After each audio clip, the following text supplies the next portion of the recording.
Scotch tape পেঁচানো tennis ball, ন্যূনতম কিছু ক্রিকেট সরঞ্জাম আর ঢিলেঢালা নিয়ম। অলিগলি, পাড়ার মাঠ, বাড়ির উঠোন থেকে স্কুল বা ক্লাবের মাঠ, কৈশোর ও তারুণ্যের উদ্দাম সময়ে টেপ টেনিস ক্রিকেট আমাদের জীবনের অপরিহার্য এক উপাদানে পরিণত হয়। তবে ছলছল আবেগ ও দুরন্তপনার ঊর্ধ্বে উঠে গত কয়েক বছরে এই বিনোদন ঘিরেই দেশে গড়ে উঠেছে এক সমান্তরাল অর্থনীতি। মফস্বলের ছেলেরা এখন বছরে লক্ষ লক্ষ টাকা আয় করছেন টেপ টেনিস ক্রিকেট খেলে। মৌলভীবাজারের ছেলে বাবলু আহমেদের কথা ধরুন। 14 ওভারে দরকার 192 রান। বাবলু এই ম্যাচ জিতিয়ে নিয়ে এসেছেন 12 ওভারই। 35টি বল তিনি খেলেছেন, রান করেছেন 106। 20 বছর বয়সে বাবলু যখন ঢাকার জন্য খেলতে শুরু করেন তখন ম্যাচ ফি ছিল 1.5 থেকে 2,000 টাকা। আজকে এক একটি ম্যাচ খেলে 25 থেকে 50,000 টাকা পর্যন্ত পান তিনি। আগে এক মৌসুমে যেখানে 10 থেকে 15 লাখ টাকা আয় করতেন, গত কয়েক বছরে সেই অঙ্ক দাঁড়িয়েছে 30 থেকে 35 লাখে। 31 বছর বয়সী বাবলুর কাছে টেপ টেনিস ক্রিকেট নিছক বিনোদন নয়, এটি তার পেশা, উপার্জনের ক্ষেত্র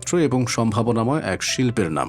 বাংলাদেশের টেপ টেনিস ক্রিকেটের যে উত্থান, বাবলু তার উজ্জ্বল প্রতিনিধি। 2023 সালে টেপ টেনিস খেলার আয় থেকেই একটি বাংলো তৈরি করেছেন তিনি। প্রথাগত ক্রিকেট গুন্ডির বাইরে থেকেও যে সফল পেশাদার হওয়া সম্ভব, এর প্রমাণ মেলে এই ক্রিকেটারের ট্রফি ক্যাবিনেট আর ডায়েরির পাতায়। বাবলু জানালেন, এখন অনেক খেলোয়াড়ই ম্যাচ প্রতি নিয়মিত 15 থেকে 20,000 টাকা আয় করছেন। 22 বছর বয়সী বিশ্ববিদ্যালয়ের শিক্ষার্থী মারুফ হাসান যেমন টেপ টেনিসে খ্যাপ খেলে হাত খরচ জোগাড় করেন, চেষ্টা করেন পরিবারের ব্যয়ের ভার কিছুটা লাঘব করতে। মারুফ বলেন, কখনো কখনো আমি মাসে প্রায় 40,000 টাকা আয় করি। আমার মতো মধ্যবিত্ত পরিবারের এই সন্তানের জন্য এটা অনেক টাকা। নিজের পড়াশোনার খরচ চালিয়ে আমি মাঝে মাঝে বাবাকেও সাহায্য করি। আবার রাসেল আহমেদ শুক্কুর, শাহরিয়ার কমল, রোমানের মতো অনেকে আছেন যারা টেপ টেনিসে যেমন খ্যাপ খেলেন, ডিপিএল এর মতো প্রথম বিভাগ ক্রিকেটেও খেলেন। যদিও টেপ টেনিসে তারা যতটা সফল, ক্রিকেট বলে ততটা নন। রাজশাহী বিশ্ববিদ্যালয়ের সাবেক ছাত্র অর্ণব আগে এভাবে খ্যাপ খেললেও এখন চাকরির পরীক্ষার জন্য প্রস্তুতি নিচ্ছেন। অর্ণব জানালেন, রংপুরের মতো এলাকাগুলোতে এমন অনেক খেলোয়াড় আছেন যারা নিয়মিত খ্যাপ খেলে সচ্ছলভাবে সংসার চালাচ্ছেন।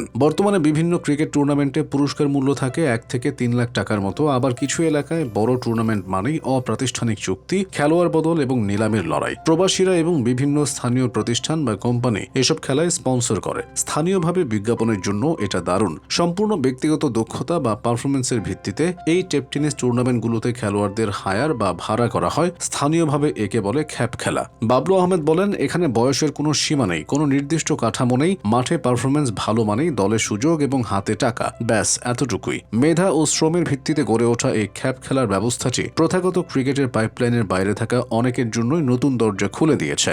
বাবলু বা মারুফরা একসময় বয়সভিত্তিক ক্রিকেটে যোগ দেওয়ার চেষ্টা করেছিলেন, কিন্তু বয়স কিছুটা বেশি হওয়ায় কিংবা পারিবারিক বাধায় তা সম্ভব হয়নি। পরে টেপ টেনিসই বিকল্প খেলার মাধ্যম হয়ে দাঁড়িয়েছে, এনে দিয়েছে পরিচিতিও। তাদের মতে টেপ টেনিস ক্রিকেট যেমন কর্মসংস্থান তৈরি করছে, তেমনি তরুণ প্রজন্মকে কিংবা অসামাজিক কাজ থেকে দূরে রাখতেও সাহায্য করছে। সংগঠিতভাবে আরো বেশি বেশি খেলার আয়োজন করলে ছোট বাচ্চারা বিপথে যাবে না। অনেকের ভাষ্য, ফোন আর পাবজির মতো গেমে অধিকাংশ কিশোর তরুণরা আসক্ত। মাঠগুলো তাই প্রায় খালি পড়ে থাকে। ঠিক সেই সময় টেপ টেনিসের এই বাণিজ্যিক প্রসার নতুনদের খেলার প্রতি আকৃষ্ট করবে। সব মিলিয়ে প্রাতিষ্ঠানিক নজরদারির বাইরে প্রাণবন্ত ও সম্ভাবনাময় ক্রীড়া অবকাঠামো দানা বেঁধেছে বাংলাদেশে। ভারত পাকিস্তানেও একইভাবে চলছে টেপ টেনিসের এই জোয়ার। বাংলাদেশের অনেকেই যেমন ভারতে যান খ্যাপ খেলতে, ভারত পাকিস্তান থেকেও অনেকে আসেন খেলতে।